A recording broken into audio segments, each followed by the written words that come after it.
Bismillahirrahmanirrahim. Assalamualaikum warahmatullahi wabarakatuh. Good morning, class. I hope all of you are well, and I'm so sorry for postponing our meeting this morning. So today I'm about to continue our teaching and learning process. Our subject for now is Phonetics and Phonology. As we have planned before that for the second meeting, we are going to discuss about the production of speech sounds and also short vowels. Okay, let's check this out.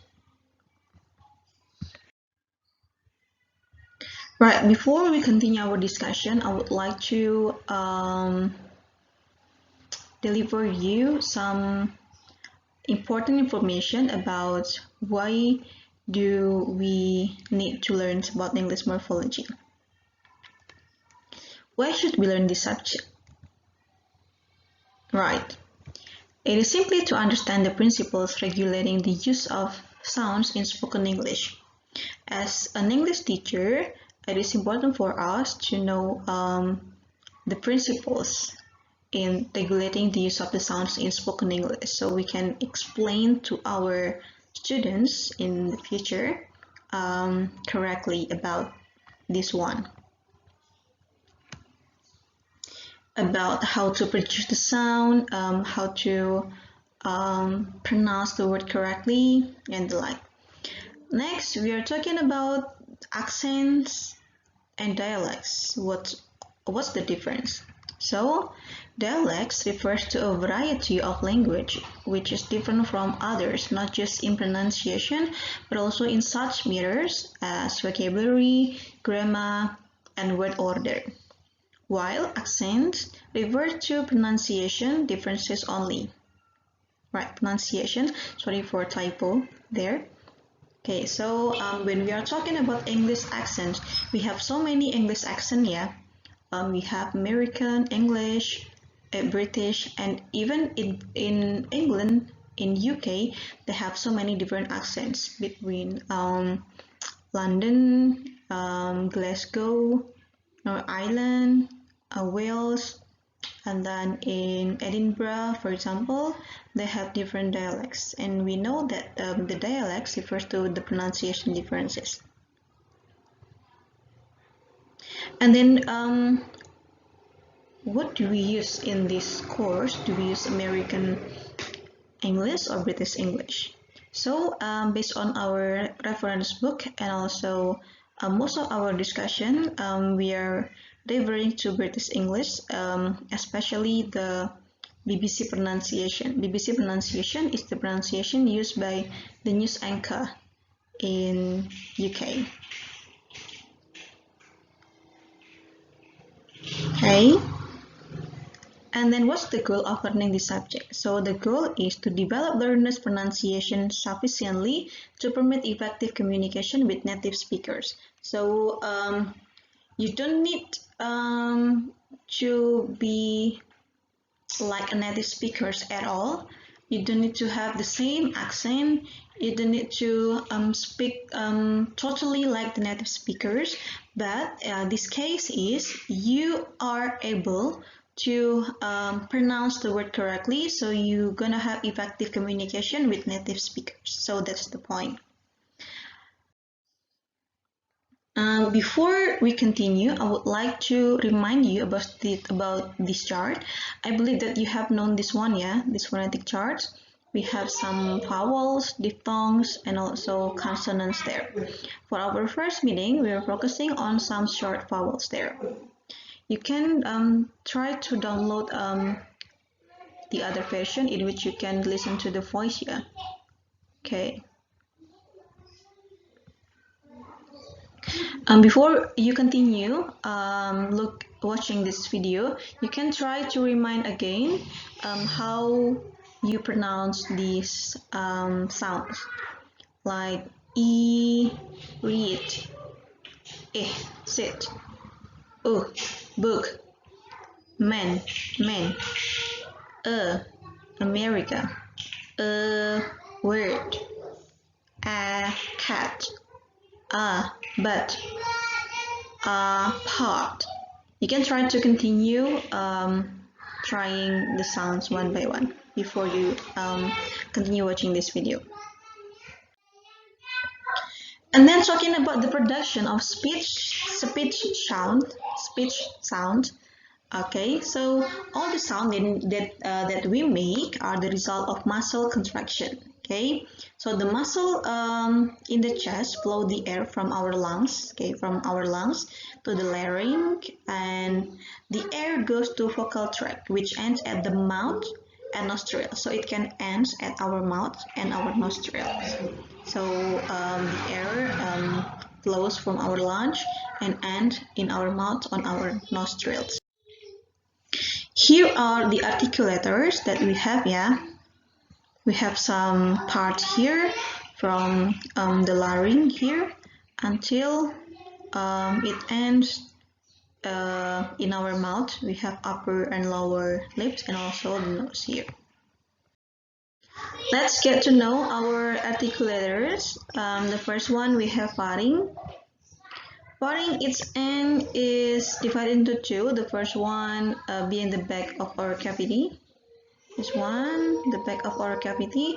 And the second one is the beginning, the way through the nasal cavity. This one. Okay, so this is the back of the end of oral cavity and also the beginning of the nasal cavity itself. The second one, we have soft palate.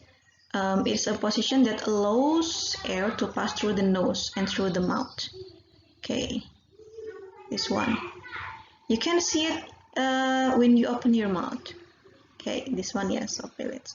Or we call it velum.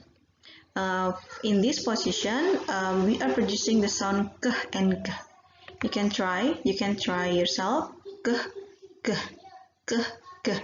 You can see that your velum are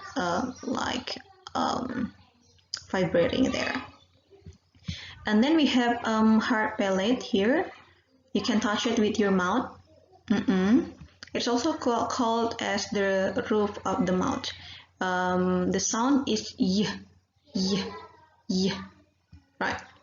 And then we have alveolar ridge. It is between the top front of the teeth and the hard palate. Okay, you can try to touch it by your tongue, and then try to produce the sound t, d, n, t, d, n. Okay, the sounds are called alveolar. Okay, next. Okay, now we are going to review about our lips. Okay, lips. We can continue. Lips can be pressed together to produce sound like p, p. You can meet your lips together to produce this sound. Okay, or you can brought into contact with the teeth. P, b, p, b, p, b. Okay, so you can produce it, and you can also make your mouth rounded to produce u. Okay, now let's see about our teeth, our lower and our upper teeth. We have the front part of the teeth, and then the side and the back part of our teeth, which is closely to our soft palates there. By using our teeth, we can produce the sound like the. Okay, it's called dental.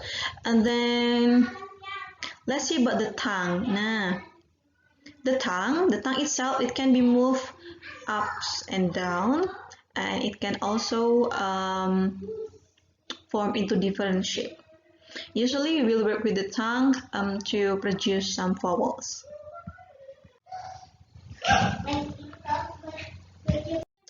Then we continue our discussion about English short vowels. Here we have some vowels with us. We have I, U, E, A, and O. This chart, it represents the part of the tongues. Here it indicates the front part of the tongues, and then the central or the middle part of the tongues, and it represents the back part of the tongues. While this one, it represents the close, the position of our mouth, close, and then if we move it down to this position, it is our open mouth. So you can try to differentiate when you produce a, your mouth will be opened, getting opened little by little when you are producing e, a.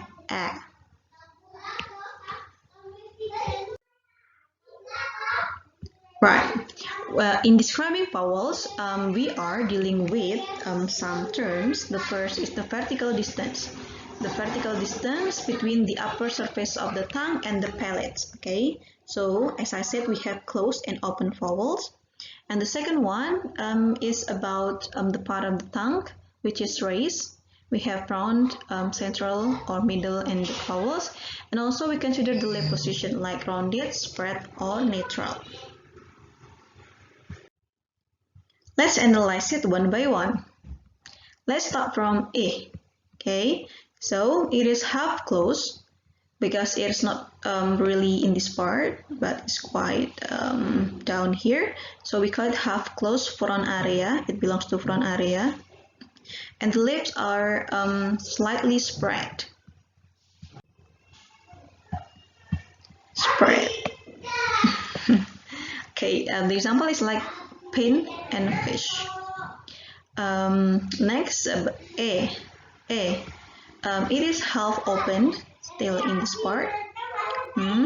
Half open area and front area, and the lips are slightly spread.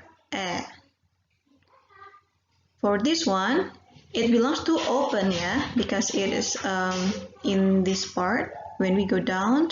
So it means that it's getting opened. Open front area and the lips are slightly spread like gas and man. Okay, open front area here. Then we go to the central area, or you can say a middle. Here we have U and also A. For U, it is half open central area and the lips are rounded like put and pull. For A, it is half open central area and the lips are neutral. A, come, la. And then for the last one, O, it is back open area and the lips are slightly rounded. O, like cross and pot. Maybe for this part you are a bit confused about half open, central and the like. You can try to remind again about this one. It refers to front and then it's central, it's back, right? And then it is close like when you get it in this part, it means that it is closed, and it is like half closed, half opened, and it becomes opened. We call it half opened because it is not really in this part, so we make it half open because it is in this part. For A and O, we call it open area because it is in the bottom of the chart.